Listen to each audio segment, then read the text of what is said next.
Hey everybody, welcome back to the adventures of Anton Rayne. This little leaf here is our current proposal for changes to the Constitution. We're not going to go over this because we went over it last time. As you can see right here, our highway construction project looks like it's halfway done, if I'm reading that correctly, with a little green line. What do we got? Dinner with the business council members here, or shit about the Energy Protection Act in Holster. We're gonna go have dinner. I'm getting hungry. We were in Lockhaven to work with the business council to assess the weaknesses in the economy. Simon organized a dinner with the affluent economic figureheads of Sordland. When we arrived, the streets were bustling with activity, even though the atmosphere in the country was tense. Lockhaveners didn't seem very worried. Together with Walter Tusk, Edith Eggnock, Mikhail Avin, and Simon Hall, we entered the renowned Asteria restaurant by the coast. Walter Tusk, who tried to bribe us long ago. A short blonde man whose embroidered pocket read "Manager" greeted us and waved his arms in excitement like Kermit, as he told us how pleased he was to have us in his establishment. Beaming with pride, he led us to a private room and got us seated at a large table, covered for the occasion with a maroon tablecloth, maroon like the palace we live in. We were quickly served by a group of servers. Walter spoke as they started taking our orders. I recommend the Lockhaven salmon, President. You have to taste this local delicacy here, best in Sordland. Alright, I'll order the salmon, whatever. I ordered it for the main course. The servers took their notes and asked about the second dish. I'll order no more. That's more than enough. That's all I need, thank you. You should couple that with some lesbian salad, President. That's no good when it's by itself. Then why'd you recommend it, dipshit? Fine, alright, I'll get some salad too. Jeez, you're worse than my wife. Good choice. The servers placed glasses in front of each of us and served bread and water. After they were done taking orders, they quickly left us alone in the private room. Mr. President, I didn't have the possibility to thank you for coming today. Your presence means a great deal. Yes, indeed, sir. It's an honor to dine with you. It's great to be here with you numbnuts. I mean, you business council members, too. We should thank Simon for organizing this meeting. No need for that. I hope everyone enjoys the evening. Simon gestured at the expensive-looking red wine bottle that one of the servers had just brought to the table. Mr. President? No, that's not the president. That's a bottle of wine, you idiot. No, thank you. I'm gonna pass. Tusk is a sleazy motherfucker. I'm not gonna get drunk around this guy. I gotta have my wits about me. No, thank you. Are you serious, Mr. Rayne? Are you gonna pass on a Chateau de Flamenco, 1934? Thank you, but I'm not going to drink this evening. Feel free, fatty, for you to drink it all up. I have to insist. What right do you think you have to insist what goes in my mouth hole? Only my wife chooses what goes in my mouth hole, and hopefully it was baked in a clay pot. I like this one. I can't drink now while the country is suffering now. As I've said, Mr. Tusk, I am not going to drink. All right, Mr. President. Nobody is forcing you. You just insisted. You were trying to force me. After everybody was served their preferred drink, Simon stood up with his glass raised. You're making a scene, dipshit. I'd like to raise a toast to all of you here today. Well, why don't you just go suck everybody's dick, Simon? Have I become a bitter old president? We're meeting here tonight in difficult times, but I believe that with hard work, cooperation, and trust... How can we trust Tusk? I know he's sleazy as fuck. We will get through this period as well. I'd like to thank Mr. Rayne again for his decisiveness when it comes to economic policies. I'm sure we will stop this recession. I also thank Mr. Tusk for being here with us today. His presence is an honor. And of course my colleagues from the Business Council, Mrs. Eggnock and Mr. Avon. Without you, none of these would have been possible. I don't think Simon knows Tusk tried to bribe us. In fact, I think the only one who knows Tusk tried to bribe us was our secretary. Okay, I'm worried that the secretary is a spy for Simon. What if she's smarter than that? What if she's a spy for Orso Hawker? Remember Orso Hawker had that information on Franz Richter? And he's like, we have our ways of knowing things? Oh. Maybe I've just become paranoid. Let's drink to future cooperation and growth. For a prosperous Sordland. Everybody raised their glasses and toasted each other. After a couple more minutes, the servers arrived with our meal. Finally, my fish. My fish wish is delish. The food tasted amazing. Walter was right. This place must have been the best in all of Lockhaven. So how did you find the food of the best fine dining restaurant in Lockhaven, Mr. President? I found it inside the restaurant. Ha ha! This can't get old. This is an experience. The chef must be tipped. Definitely it doesn't, but I'll take care of the tip, wink wink, don't you worry. That's what I am worried, Walter. Always generous when it comes to small things. Did you just say he had a small thing, Edith? Tipping is no small thing. I actually don't like giving tips. People have salaries for a reason. Well, Mikhail, you're just a delight to hang out with. But anyway, how are things going in the Maroon Palace? The pressure must have increased after you attended the funeral. I don't know. I'm not gonna whine about how things are. I'll just keep it short and sweet. It did, but it was the right decision to go to the funeral and all that. Of course, I didn't mean to criticize your decision. As we conversed with Mikhail, I heard Walter raise his voice in an apparent argument with Edith and Simon. We both stopped to listen. We both put our hands cupped behind our ears. Arcasia knows the right way of doing business. Their approach to the world is real and raw, and I like it raw. I prefer that cutthroat approach in comparison to the niceties. Well, I mean, it's a nice country to visit, too. I have traveled there often in business trips. Their attitude on... All countries are nice to visit if you have the cash. I'm gonna stay silent. I'm not gonna butt into whatever their stupid conversation is. I don't give a fuck. Mikhail joined in. It certainly depends on what you're looking for. Cultural tourism doesn't require a fancy hotel.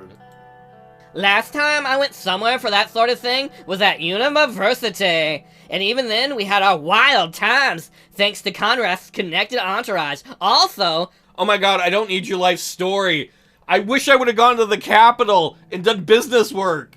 Walter is taking us down that rabbit hole again. Dude, I do not want to hear about Walter's hole in any way, shape, or form.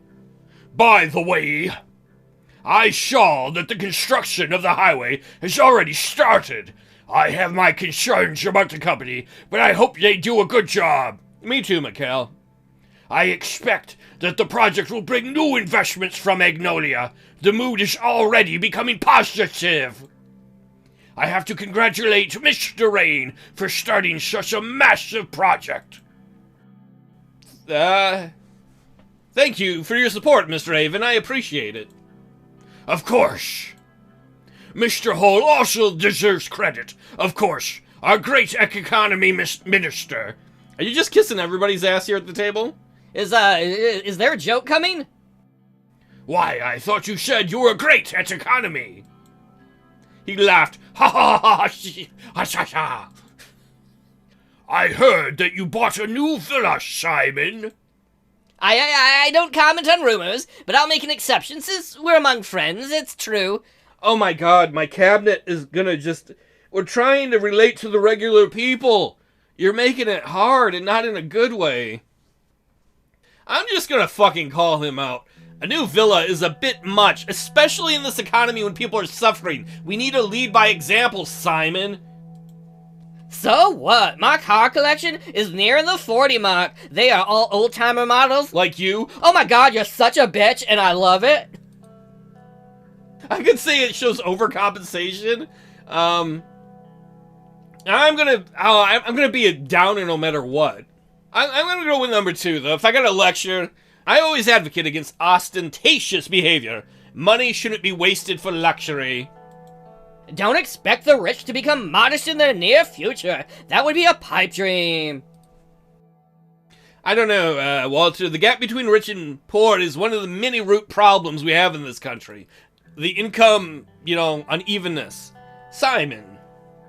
Some of us are more sensible than others. Balance is possible. You say from your fancy estate. Edith, who was sitting to my left. Did I say shitting? Oh! Edith, what have you done? Edith, who was sitting to my left, gently put her hand over my arm for a few seconds. Don't touch me! You're not my wife! Come on, let's not talk about finance or politics for now. We came here to relax. She turned to Walter and Simon. Isn't that right, gentlemen? They nodded at her and took a sip from their drinks. She slightly leaned towards me. So, Mr. Rayne, why don't you tell us what's behind that strong character of yours? I heard you had a difficult life in Dire. Is that right? Oh my god. I don't want to hear about your lives, and I don't want to talk about my life. Mr. Mustafali, save me! Nah, bitch. Nah. How about I tell you about my life? You know what it's like when I grab the cow titty and be making milk and I ain't got no milk. Ows! I don't know if that helped me at all. My family cared for me as much as they could, and I couldn't ask for more. That's very humble of you. I never met your family, Mr. President. How are they doing, if you don't mind me asking? What do I say? I don't want to talk about them. We don't talk much. They're doing great. I'm just gonna say I don't know. I'm just gonna say they're doing great. We have no problems. Whether we do or not, it's none of these guys' business. We're doing great. Best of times. That's great to hear. Your son must be very proud of you. Family is everything. My advice would be to make sure that Frank has a solid relationship with you. He is your future, after all. Oh man, that's exactly what I wanted, was parenting advice from this crooked moron. I don't want to say any of these things. I don't want to tell these strangers that my son is introverted. Now, if they have a problem with that, it's none of their damn business. It's certainly not their business that he's going through a teenager period. And it's not really true to say he can handle himself. I'm gonna be just like, what the fuck do you care? I'm just giving advice, President. That's all you do, Tusk, is shove your nose where it don't belong. Nobody would want a son that steals your yacht and makes the local news. Oh wait, are we talking about your kid now? Your kid sounds cool. Can I hang out with him? He looked at Mikhail. Oh wait, no, it's Mikhail's kid? Alright, Tusk, fuck you. I wanna hang out with Mikhail's kid. Well, the rascal didn't even ask for permission to use the yacht, and just took it. He basically stole it. Good news is that I finally convinced him to go to university. He will study economics in Lockhaven Business School. That's a good choice. Having a degree in Sordland separates you from the rabble, and we especially need more people who understand economics. Maybe your son will become a great future economist. Dude, there's no such thing as a great economist. I wouldn't count on that. All of a sudden, I feel like we're doing so much better raising Frank. This guy's got no faith in his kid. But I agree that we need more economists to enter politics. Dude, you don't. You don't. Thankfully, we have a president who seems to be as well versed in economics as Alfonso. He turned to me. I'm very confident in your abilities to fix the recession. I'm just gonna say thank you. I'm not gonna say anything pro-Alfonso, anti-Alfonso. Thanks. I hope we can repair the damages to our economy. We can't fail like Alfonso did. A correction? It wasn't his policies that destroyed him. It was the old guard. You know what, I wonder about that. I wonder if he's right about that. Is that Alfonso made he was bad at the economy and politics anyway. But Seoul is still a power, it seems like, behind the throne. So what do you mean, Tusk? You're privy to information. He threatened their economic power base over the country through a vast privatization plan. They removed him and backed you after. Interesting. Walter, stop with the conspiracy theories. I think we've had enough drinks. Everyone went quiet After a long silence, followed by some chit-chat, Walter ordered a bottle of whiskey. Was Mikhail feeling us out? Is that why he was like, oh, Alfonso was so good, to see if we were back Alfonso? Because they didn't like Alfonso? Interesting. That's one good-looking bottle. The waiters brought one of the finest Arcasian whiskeys. It was time for a toast. We already had one. I'm not gonna drink. I'm gonna pass. Fine, Why do you care, Tusk? Are you trying to be my best friend? I threatened to put you in prison if you kept trying to bribe me. And now you're just like, I want to party with the president. Let's just drink this up and leave. Oh man, he's a bitter Betty. He's all angry because I didn't want to party with his dumb ass.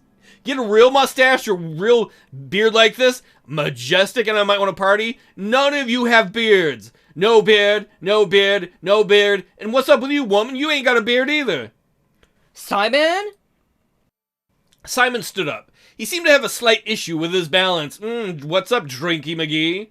May the wheels of fortune always turn in our favor. The future of abundance awaits us! Cheers to that. I think it's time we call it a night.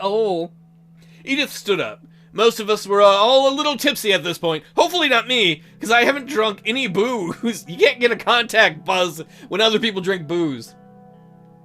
I want to thank you, Mr. President, for joining us, and you, Simon, for putting all this together.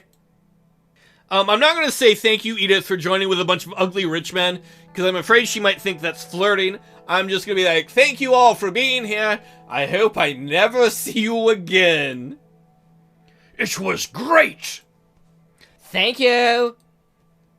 Thanks for being here. After bidding our farewells, we slowly walked out the restaurant. The moon was shining bright as everyone except Walter left in their luxury cars. Oh no, Walter's gonna come talk to me again. Mr. President, a moment alone, please. I'm not taking your money to help your shit company. He called me inside the small VIP lounge, very important Paul lounge. I want to leave. I'm just going to be straight to the point. I'm not going to follow him. What do you want? Usually, the Lothar Group spokesman doesn't directly comment on the administration, but I'd like to say a few things since this was such a special evening. Was it now? Alright, I'm all ears. Then I can get out of here. Serge, run him over! Finally, a president that listens to the people. It won't be easy to pass the new constitution through the Assembly and the Supreme Court. Yeah, you're telling me something I know. What do you want? We could help you get it through if, in return, you help us with a few economic requests. Walter lit his cigar and took a few drags before continuing. The consensus is that we see eye to eye in the economic direction you have taken by promoting a market economy. Good to know, but I'm not sure how this concerns me. Oh, it definitely should, Mr. President. He looked me in the eye. Oh no, don't. I think he's making a move. You rejected our previously discreet offer to pick Underhill Construction for the execution of the first mega infrastructure project? Yeah, I did. This action led to disappointment in the group. Oh, you're all sad. Were you crying? We are aware of the upcoming tax meeting, and it would be a step in the right direction if private corporations would get a tax cut. To boost the economy with job creation, and of course, the positive side effect would be our support to the administration throughout the entire term even. I'm not going to promise you a tax cut. I will make my tax decisions objectively. I can't promise you anything. Oh no, come on, let's not be hasty, President. The recession will end if Lothar is on your side. Why can't we all just be friends? I don't think so. You have been untrustworthy. You have tried to bribe me. You are sleazy as can be. No, I don't think so. I have other plans for the economy, and you can go fuck yourself. That's a shame. I did offer you a peace branch. No, you did not offer me a peace branch, motherfucker. You offered to try and bribe me. There was an awkward silence. Either way, President, We are here and always ready to work with you if you change your mind. Don't forget that. There is nothing to work together on. Good evening, Mr. Tusk.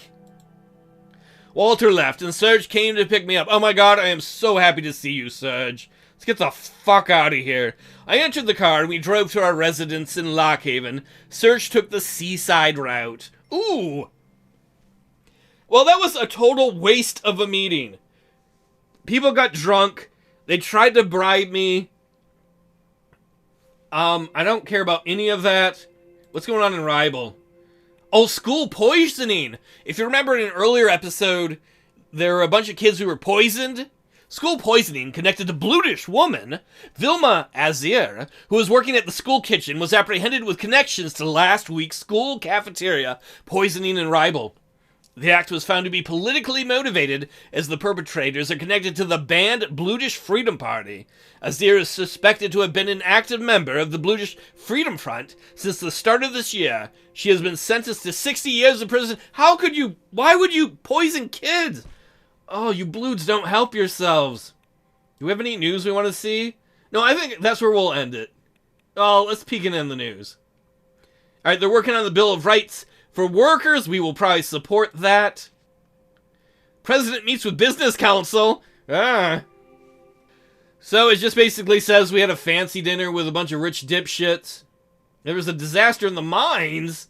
Disaster hit Morble last night when one of the main support shafts in the Morble coal mine collapsed, trapping many coal miners. The collapsing structure has also started an underground fire, turning the sky black with ash and sorrow in Morble today.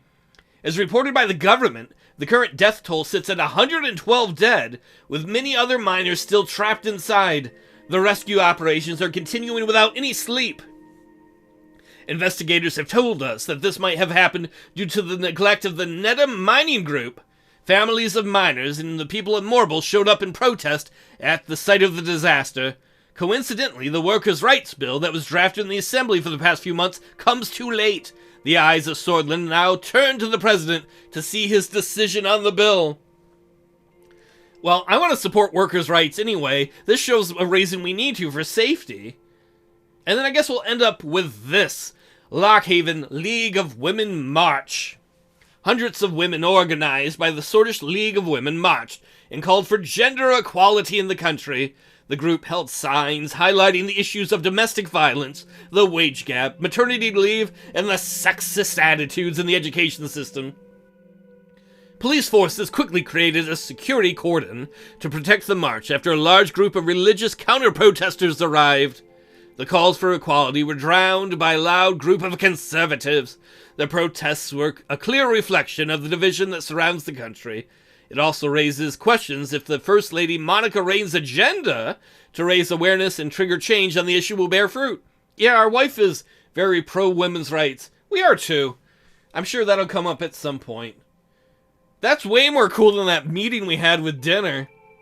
Well, maybe next time we'll get to deal with some of those other things, like the workers' right thing. Oh no, we gotta do Energy Protection Act thing next. I'm sure it's coming up at some point. Either way, maybe I'll see you next time. Thanks for hanging out.